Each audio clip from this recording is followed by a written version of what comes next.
Alors, deux classes partent en voyage. Une première classe a récolté, alors ici c'est noté les 3 cinquièmes de la somme nécessaire.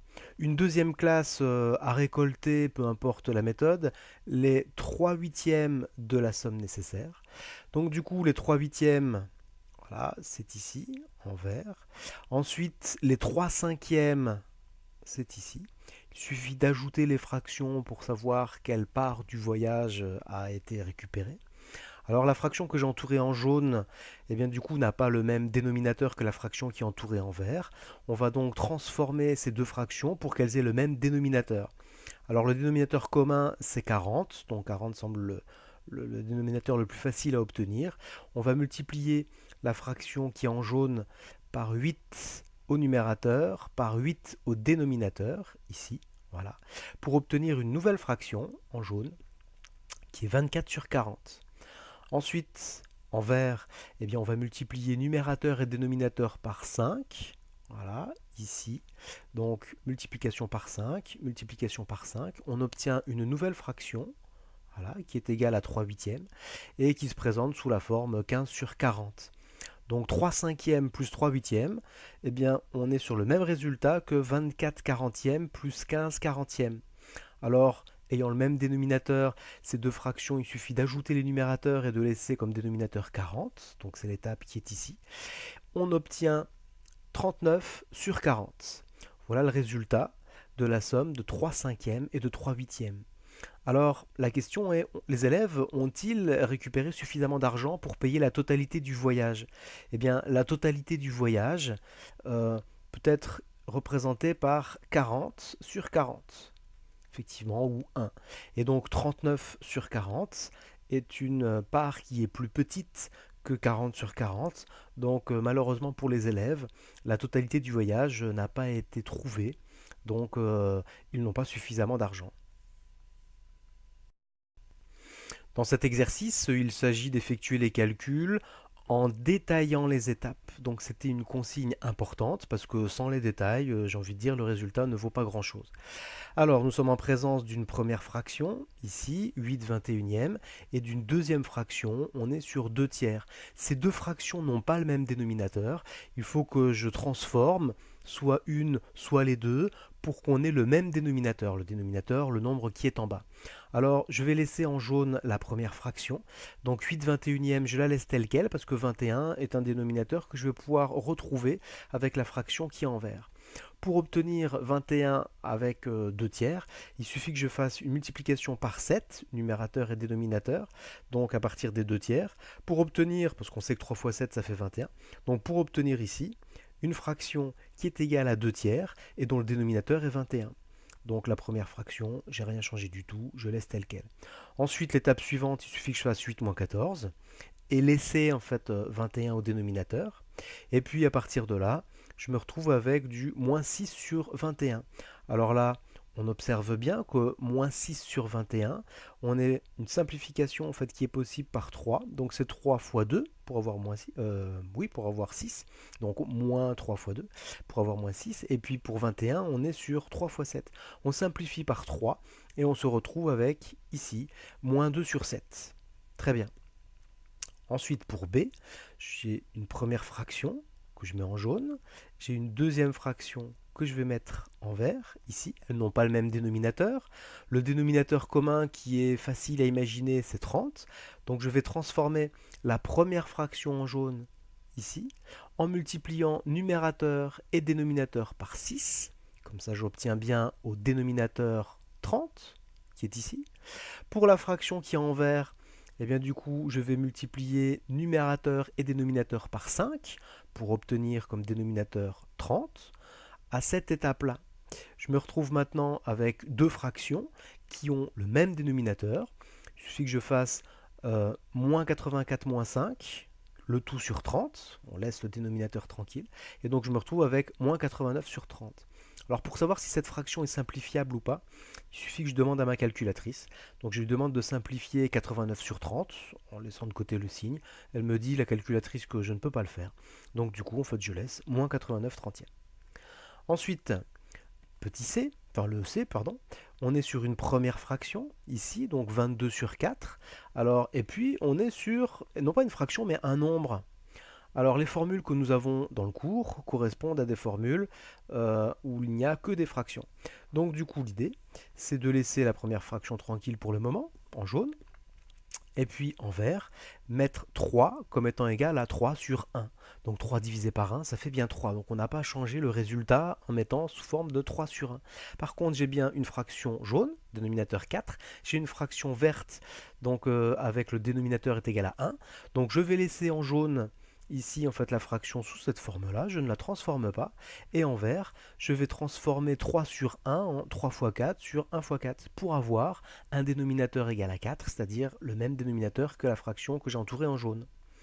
Alors je laisse toujours la fraction en jaune, on est sur 22 sur 4, et en vert, après avoir effectué le calcul, je me retrouve avec du 12 sur 4.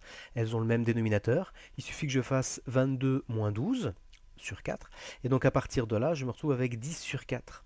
Attention, 10 sur 4 peut se simplifier. On voit bien que 10 sur 4, eh bien 10 c'est 5 fois 2.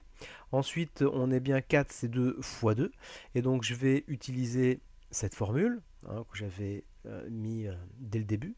Donc, et donc en simplifiant par 2, je me retrouve avec 5 sur 2. Alors dans cet exercice, on parle d'un voilier, on parle de points d'ancrage, de pieds du mât, d'été. Alors il faut comprendre que dans ce premier exercice, dans cette première question, eh bien, il faut essayer de repérer voilà, cette situation. C'est-à-dire que à partir de ABC, je ne dois voir qu'un triangle rectangle, donc rectangle en B, et donc du coup qui a comme dimension AB 7 mètres et puis BC 3 mètres. Alors on va utiliser le théorème de Pythagore pour calculer AC. Donc pour rédiger correctement le théorème de Pythagore, il faut bien préciser que, comme ici, voilà, c'est ABC le triangle et il est rectangle en B. C'est le premier élément de la rédaction. Ensuite, il faut bien préciser quel est le nom du théorème qu'on va utiliser, donc d'après le théorème de Pythagore. Donc ce que je viens de mettre en jaune, ce sont les éléments importants de la rédaction pour dire qu'on est dans les conditions d'utilisation du théorème de Pythagore. Ensuite, dans ce triangle rectangle, il faut que je repère, donc dans le triangle ABC, il faut que je repère l'hypoténuse. Alors, l'hypoténuse, c'est ce côté-là que je suis en train de colorier en jaune. C'est celui qui est juste en face de l'angle droit, au niveau du point B. Alors, maintenant que j'ai repéré l'hypoténuse, AC, j'écris donc AC à la puissance 2, c'est ce qui est ici, puis le signe égal, puis de l'autre côté, eh bien AB carré, voilà, plus BC carré. On est bien sur les deux côtés de l'angle droit qu'on met à la puissance 2 et qu'on ajoute. Très bien. À partir de là, je vais remplacer les longueurs que je connais. Alors AC, je ne connais pas. Par contre, AB, je connais. C'est 7, donc du coup je remplace par 7 au carré. Et puis BC, je connais, c'est 3, donc je remplace par 3 au carré. Je réécris. En remplaçant, à la place de 7 au carré, je remplace par 49. À la place d'écrire 3 à la puissance 2, j'écris 9. Okay, et donc du coup, en fait, l'ensemble fait 58.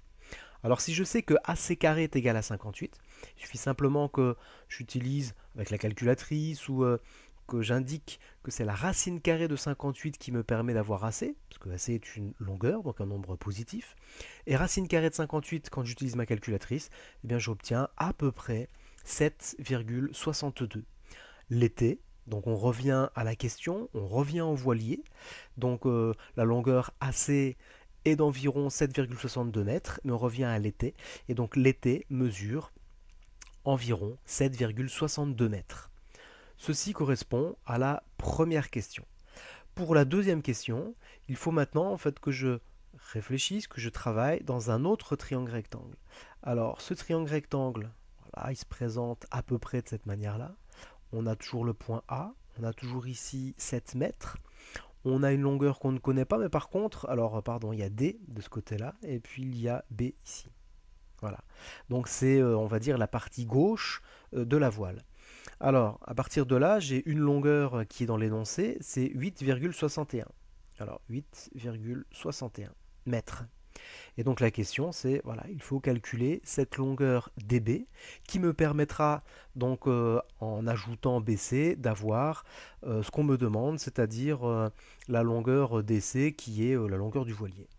Ok, Exactement comme tout à l'heure, donc on va utiliser le théorème de Pythagore, on indique qu'on est dans les bonnes conditions pour utiliser le théorème de Pythagore, on rédige correctement en disant que, effectivement, là, on sait que ABD est un triangle rectangle en B, c'est indispensable, et qu'on va utiliser le théorème de Pythagore. Jusque-là, on a rédigé ce qu'il faut. Ensuite, comme tout à l'heure, je vais repérer l'hypoténuse. C'est ce côté en fait qui est bien l'hypoténuse.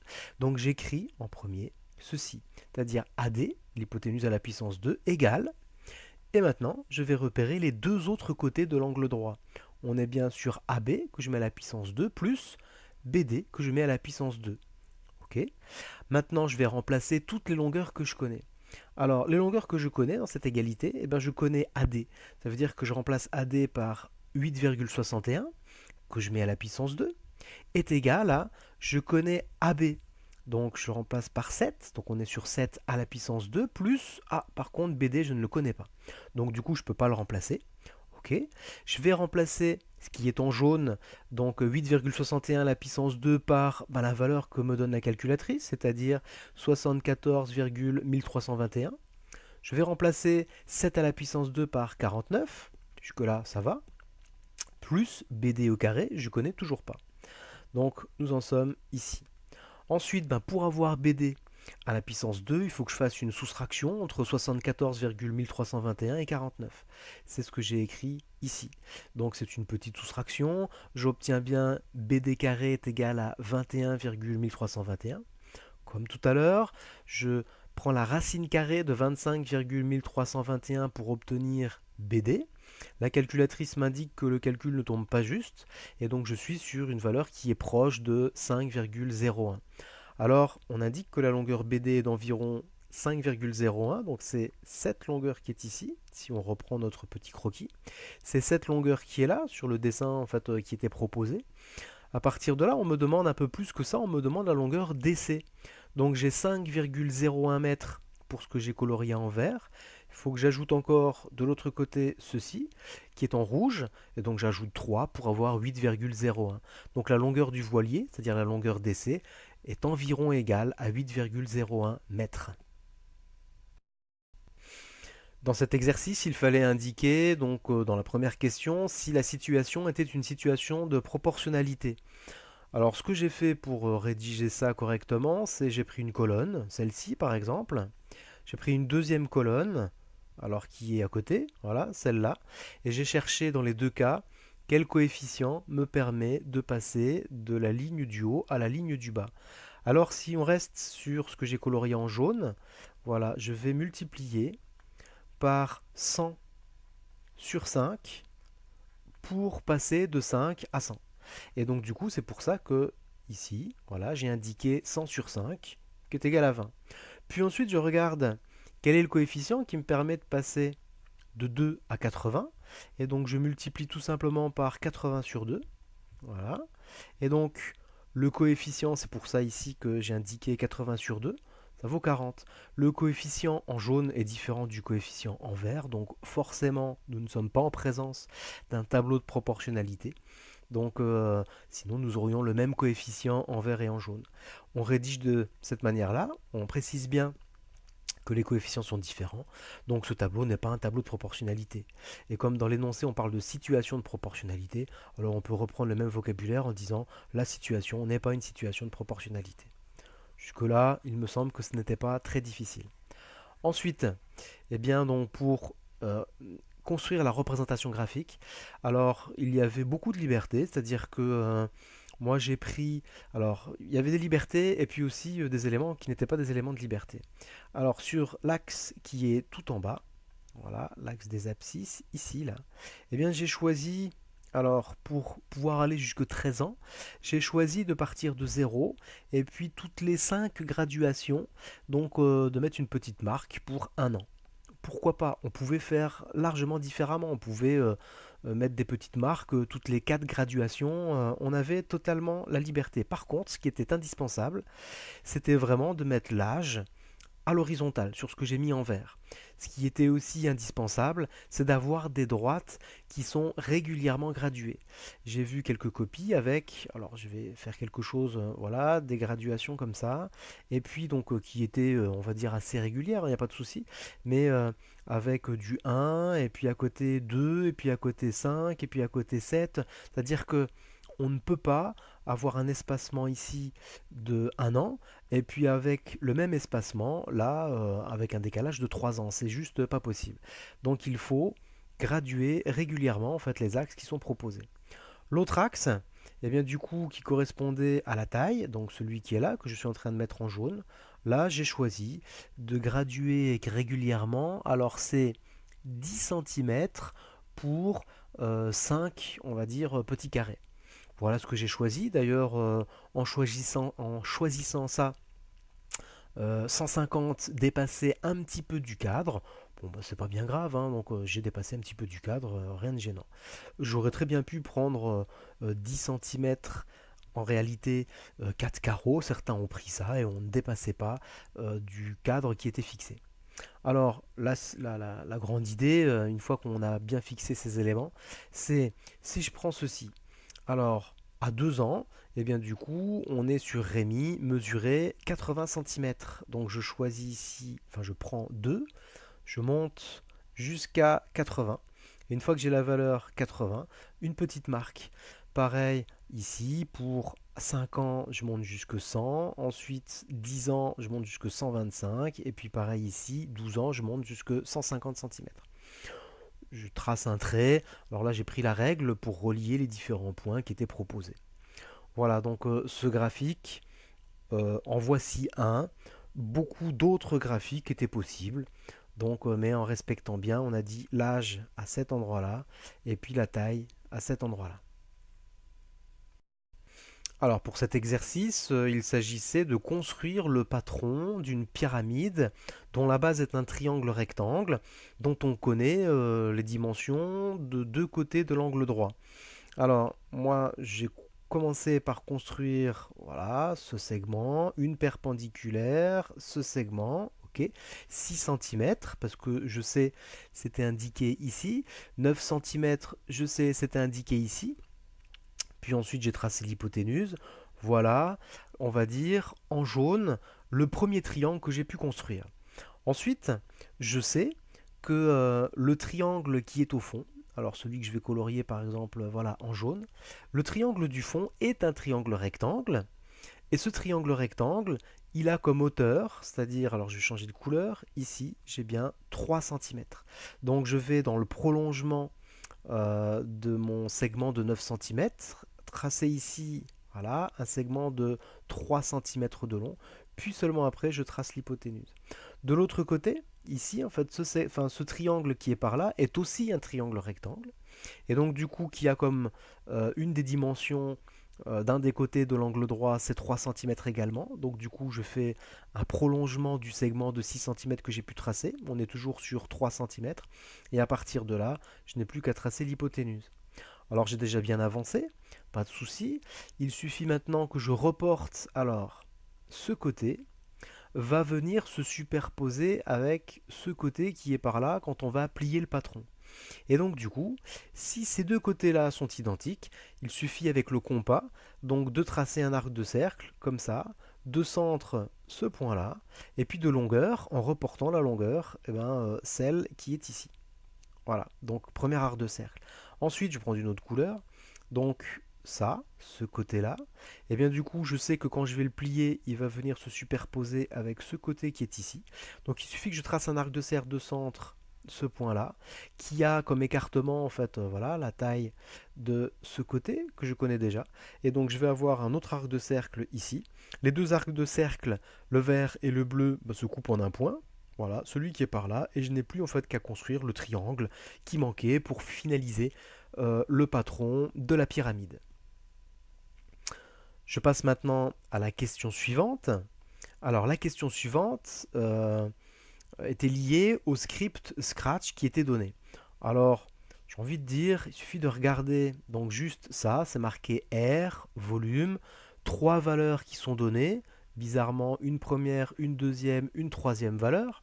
Et donc ces trois valeurs-là, alors première valeur demandée, deuxième valeur demandée, troisième valeur demandée. Sur cette ligne, on imagine bien que quand on fait valeur 1, celle-ci, multipliée par valeur 2, celle-là divisée par 2, eh bien on comprend bien qu'on est sur l'aire de ce triangle rectangle qui est la base de la pyramide. Bon, très bien, comme son nom l'indique, R. Ensuite, R de la base, c'est-à-dire ce qu'il y a dans R ici, multiplié par la troisième valeur, celle-ci de troisième valeur, c'est-à-dire la hauteur, est divisée par 3, donc un tiers de l'aire de la base fois la hauteur. On est bien sur une formule qui nous donne le volume d'une pyramide. Alors le script sert à calculer le volume de la pyramide. On peut tester les valeurs. Là, les valeurs proposées, c'est 3, 6 et 9. Et du coup, peut-être qu'en tâtonnant, on aurait pu très bien avoir 9, 5 et 3. Donc on a comme ça les valeurs du volume de cette pyramide. Ensuite, on nous demandait d'appliquer ce script avec trois valeurs, donc évidemment 9, 6 et 3, les trois valeurs qui ont été choisies. Il suffit juste de calculer alors l'aire de la base. Donc l'aire de la base, c'est 9 fois 6 divisé par 2, ici. Et donc 54 divisé par 2, c'est-à-dire 27. Donc l'aire de la base, c'est 27 cm². Puis ensuite, pour la dernière formule qui est ici, on est sur l'aire de la base 27 fois la hauteur 3 divisé par 3. Les calculs ne sont pas bien compliqués, on reste sur 27. Et donc le chat répond, voilà, réponse 2.27. Voilà, pour cet exercice avec les parfums, euh, il me semble que cet exercice devient facile quand on comprend bien, quand on indique 20% de réduction, ici, sur un article qui coûte 100 euros, eh bien j'ai une baisse de 20 euros. Voilà ce qu'indique 20% de réduction. Alors si j'ai une baisse de 20 euros, bah, ça veut dire que je vais payer 80 euros.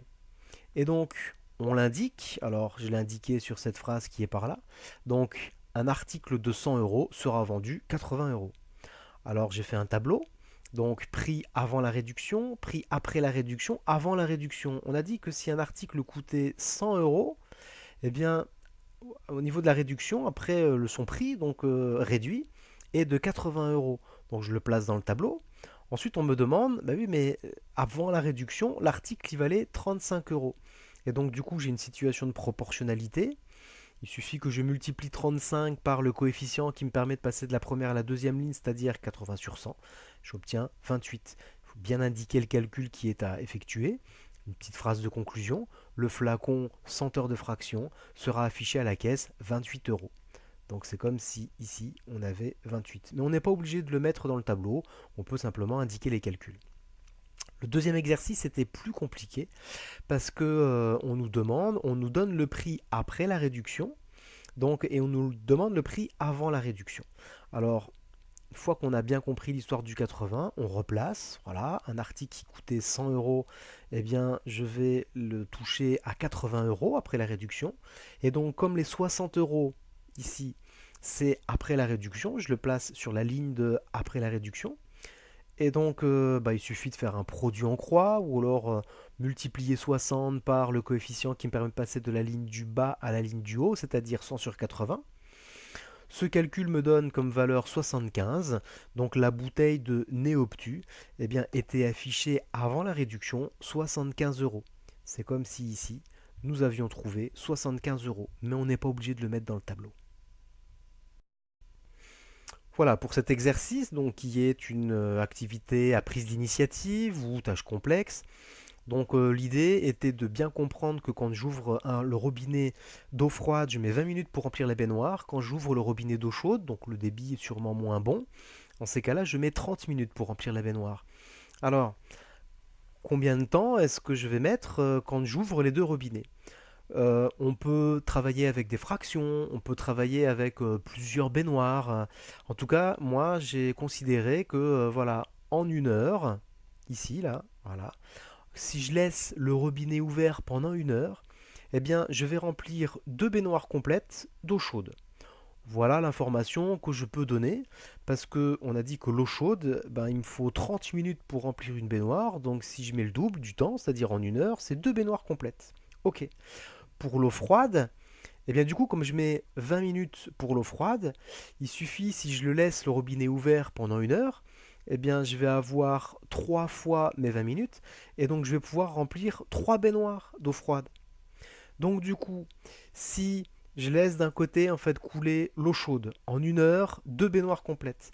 Si je laisse le robinet d'eau froide en 1 heure, 3 baignoires complètes sont remplies.